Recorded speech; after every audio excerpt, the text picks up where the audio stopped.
우리 예수님이 불에 관한 말씀을 하셨습니다. 이 세상에 불은 크게 두 가지가 있는데, 하나는 자연의 불이죠. 모든 동력이 불의 힘입니다.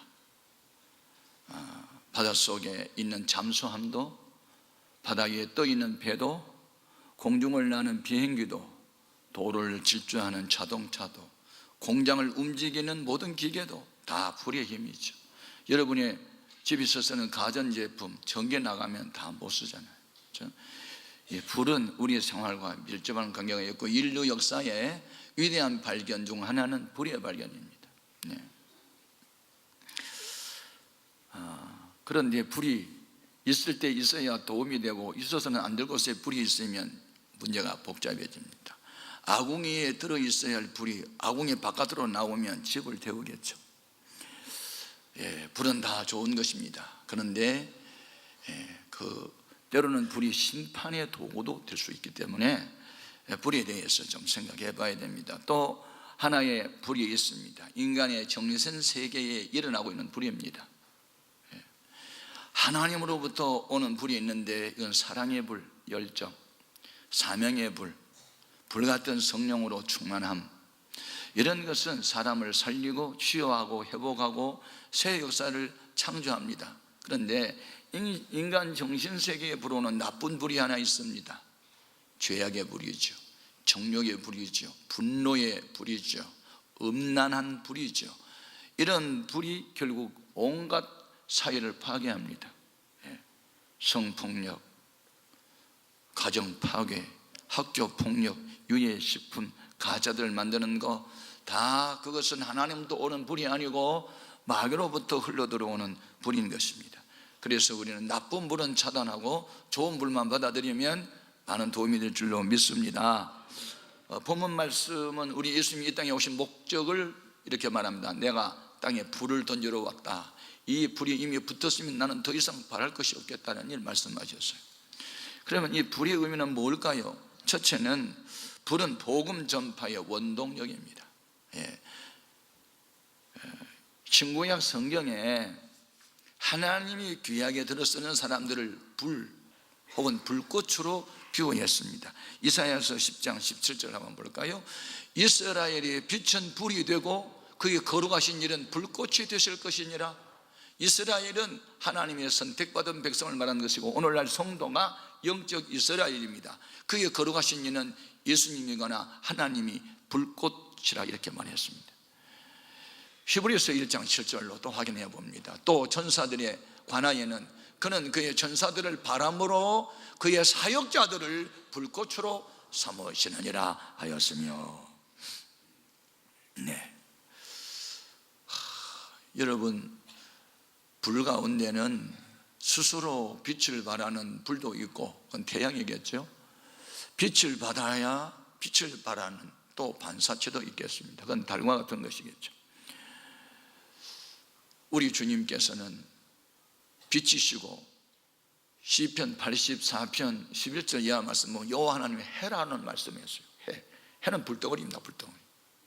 그 불덩어리 해 속에 뭐가 있어요? 무한한 에너지가 있고, 밝음이 있고, 따뜻함이 있죠.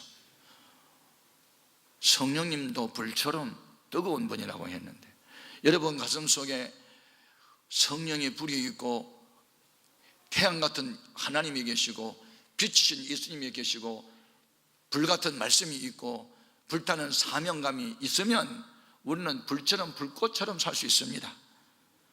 그런데 우리들 가슴에, 등에 불이 꺼졌다. 그러면 나도 힘들지만 주위 사람도 불 꺼진 등 때문에 힘듭니다. 가로등에 불이 들어오지 않으면 밤길이 어둡잖아요. 오늘날 교회가 불이 꺼진 등대처럼 되면 길 잃은 배를 누가 인도하겠습니까? 그래서 우리 주님께서 불을 던지러 왔다고 말씀하십니다. 49절 50절 같이 보겠습니다. 내가 불을 땅에 던지러 왔노니 이 불이 이미 붙었으면 내가 무엇을 원하리요?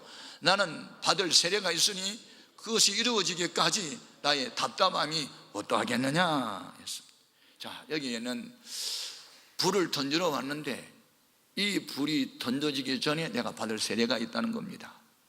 이 세례는 무엇을 의미할까요? 이미 예수님은 요단강에서 세례 요한으로부터 물세례 이미 받으셨어요. 그런데 또 받을 세례가 있다는 말은 무슨 말이죠? 이것은 예수님의 십자가에서 죽으심과 죽은 자 가운데서 부활하심을 세례라는 말로 표현했습니다. 원래 세례의 신학적 의미는 연합되다, 연합하다. 예수님은 우리 죄 때문에 십자가에 못 박혔어요. 그래서 예수님이 십자가에 못 박힐 때 죄인된 나도 십자가에 못 박았어요. 그것을 연합이라고 합니다. 예수님이 부활할 때 우리도 예수님과 함께 부활 생명을 누리게 된 거예요. 예수를 영접하면 그 예수님이 십자가에서 흘린 피가 뇌절을 사한 것이 믿어집니다. 예수를 영접하면 영원한 부활 생명이 주의 영과 함께 우리와 함께 하십니다. 이 연합, 내가 받을 세례는 십자가에 못 박혀 죽음과 부활을 의미합니다. 이 세상에 예수님이 오신 목적은 오직 죽기 위해서 왔습니다. 예수님이 죽어야 우리가 살기 때문에, 예수님이 피를 흘려야 우리 죄가 사해지기 때문에, 예수님의 고난을 당하고 수치를 당해야 우리가 영원을 얻을 수 있기 때문에, 그래서 주님이 십자가에 못 박혔습니다.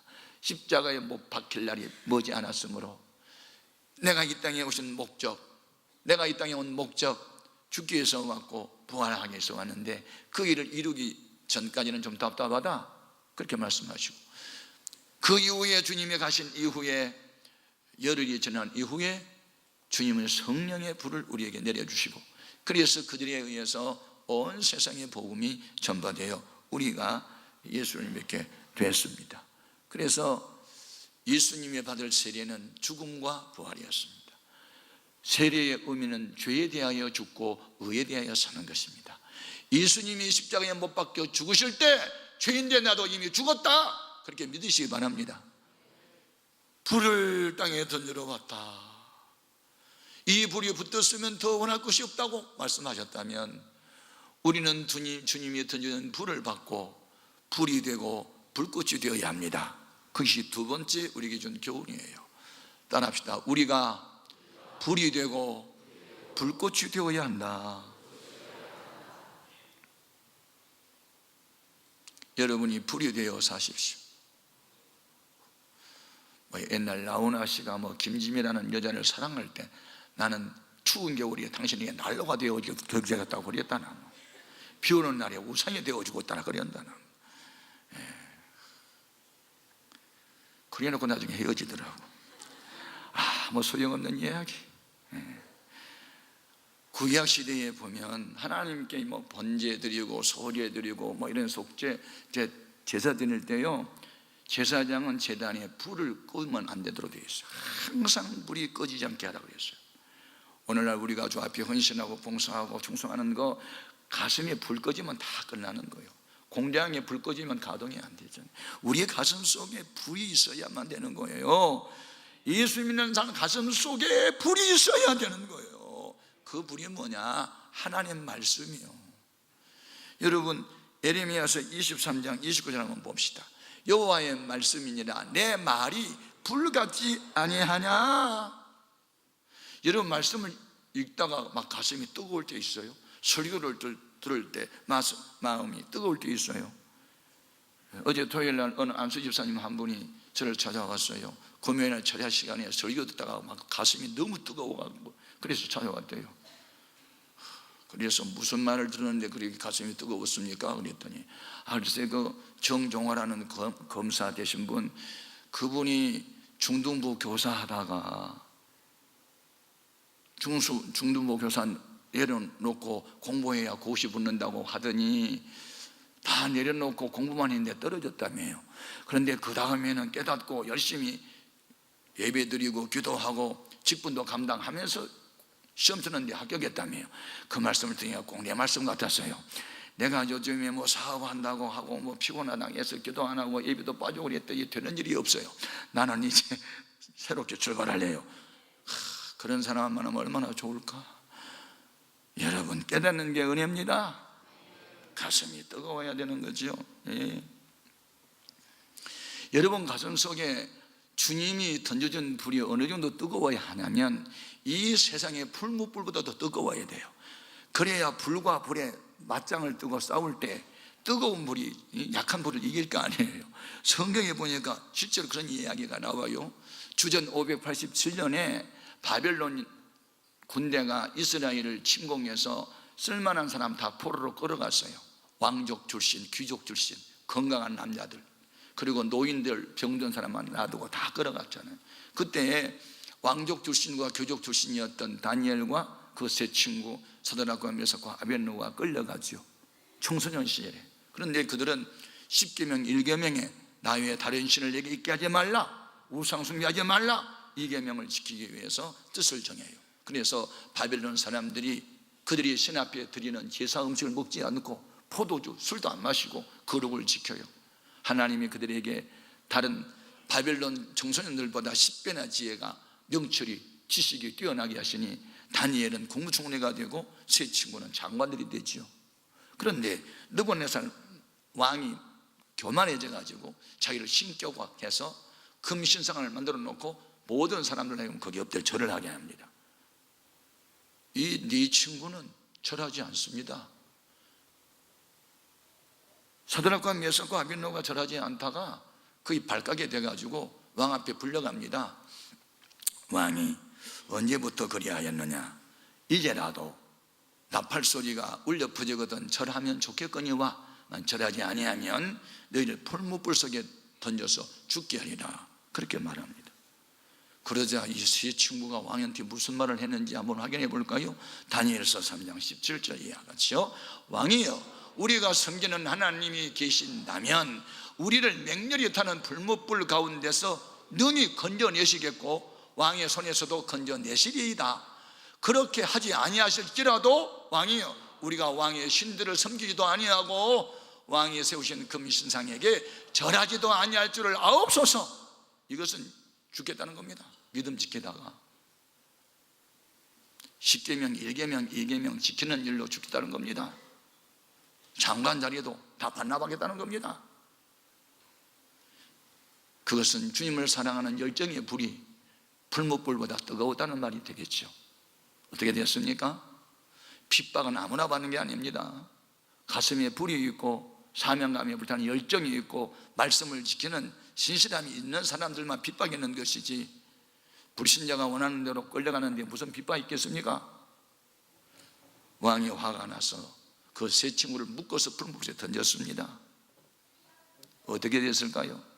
하나님이 천사를 보내가지고 그를 지켜줍니다. 머리털 하나도 상하지 않게 하셨습니다. 왕이 놀랐습니다. 결박된 세 사람을 불 속에 던졌는데 왜 결박되지 않는 네 사람이 손을 잡고 찬양하고 춤을 추느냐? 웬일이냐? 놀래가지고 그 세 친구를 불 바깥으로 끌어내라고 명령합니다. 그리고 왕이 오히려 전도를 합니다.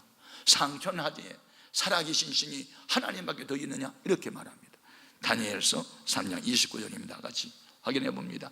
그러므로 내가 이제 조서를 내리노니 각 백성과 각 나라와 각 언어를 말하는 자가 모두 사드락과 메삭과 아벳느고의 하나님께 경솔히 말하거든 그 몸을 쪼개고 그 집을 걸음토로 삼을지니 이는 이같이 사람을 구원할 다른 신이 없음이니라 하더라. 믿음을 바로 지키고 살다 보면 핍박도 받지만 오히려 전도가 되는 줄로 믿습니다.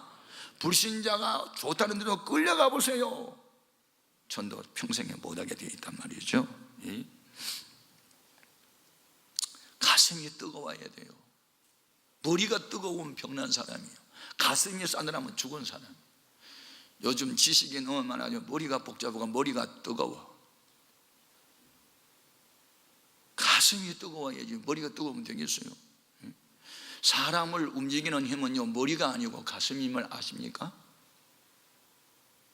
지식 많은 사람이 사람을 움직입니까? 감동을 주는 사람이 사람을 움직입니다. 가슴이 불이 있는 사람은 사람을 움직이게 되어 있어요. 예수님이 십자가에 못 박혔습니다. 예수를 믿고 따르던 수많은 사람들이 실망 낙심을 합니다.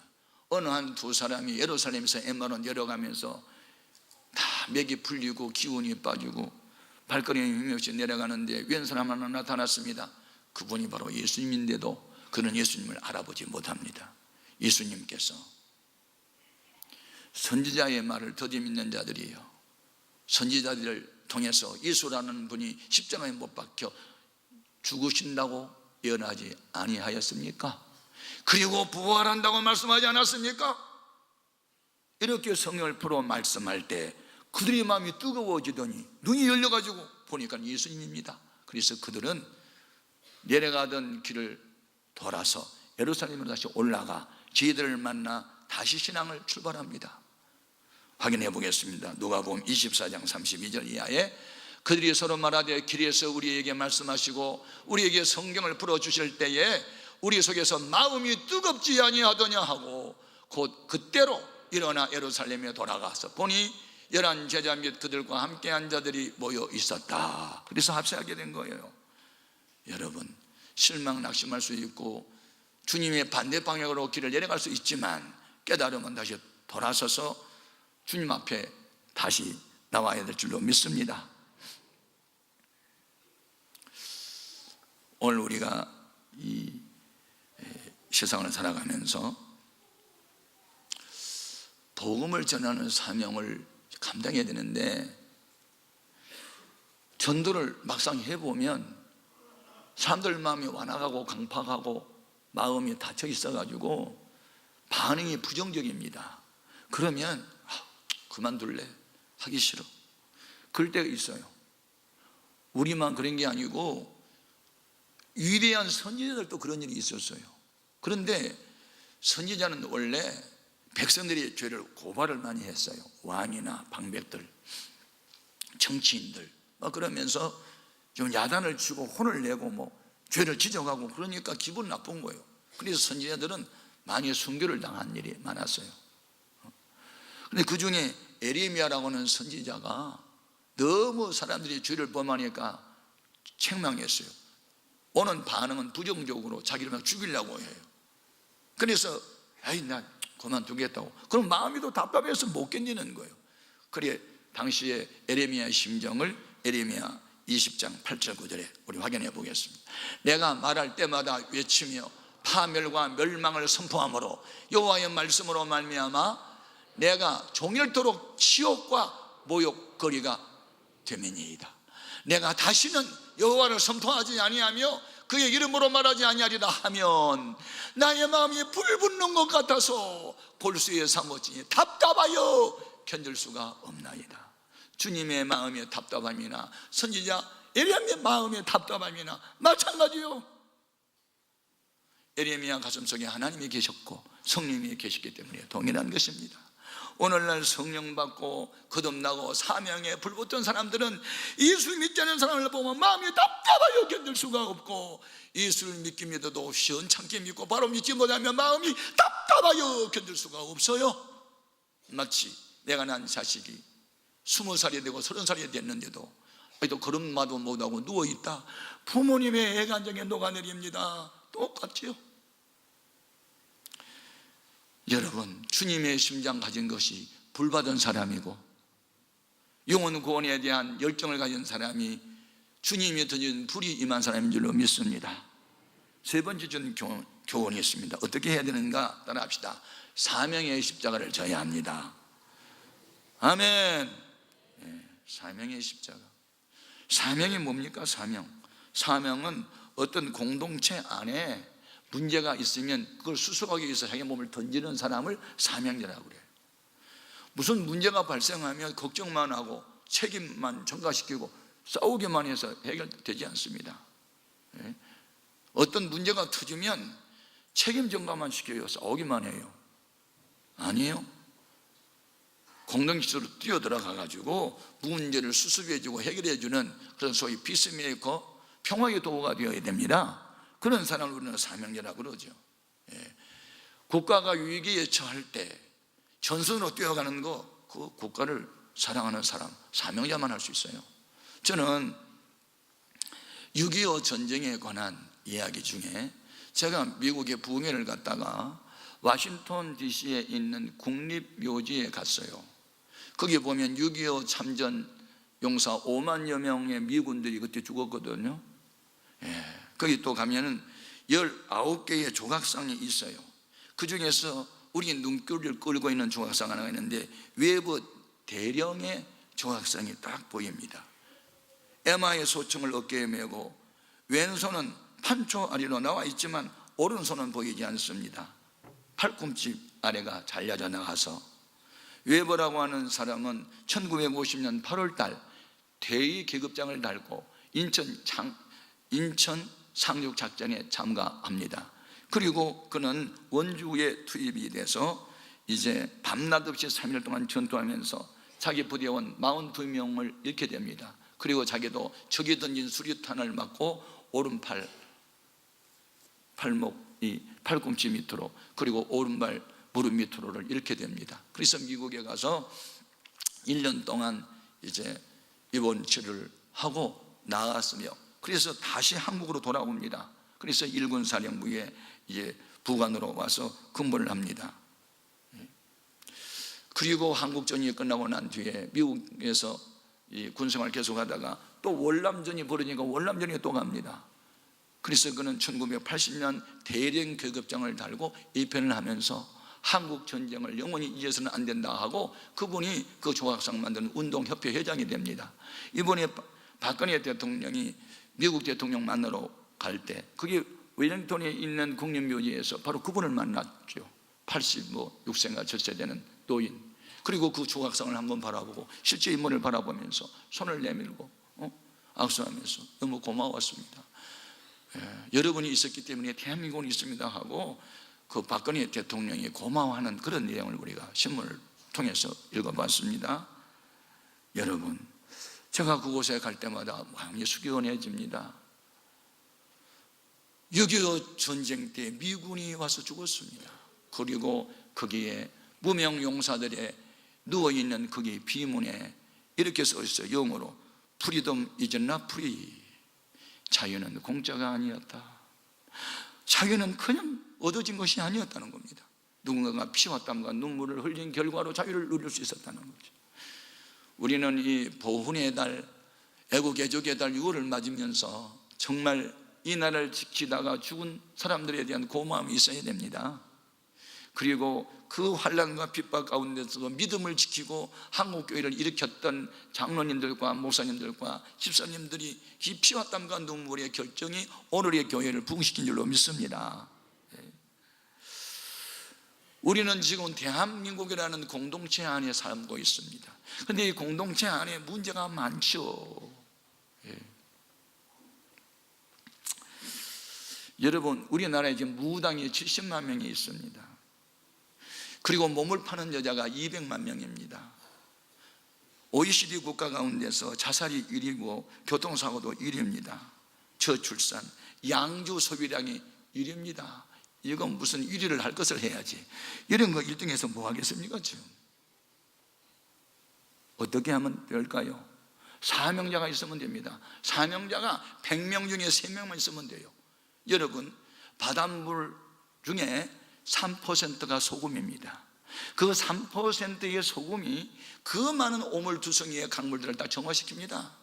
오늘날 이 땅에 별스러운 일이 일어나도, 어떤 죄악이 범람해도 리얼 크리스찬, 진정한 그리스도인, 주님의 심장 가진 사람 3%만 있다면 이 사상은 개혁이 가능하고 바꿔줄 수 있습니다.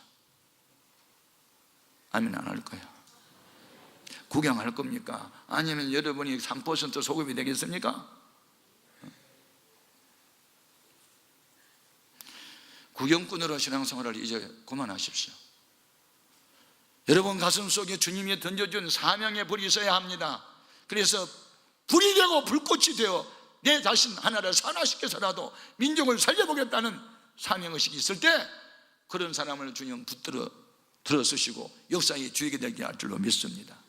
주님의 눈으로 세상을 한번 바라보십시오. 우리 교회 역사 41년, 다음 주일에 41년. 불이 되고 불꽃이 되는 사람들의 역사였습니다. 처음 성전 건축할 때 한 대학생이 추운 겨울에 찹쌀떡 메밀묵 그거 팔아가지고 예배당 지었어요.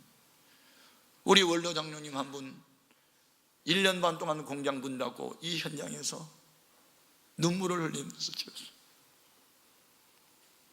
그 이후에 땅 확보하고 교육관 짓고 비전센터 짓고 뒤에 관사 짓고 이렇게 하면서 많은 성들이 울었어요.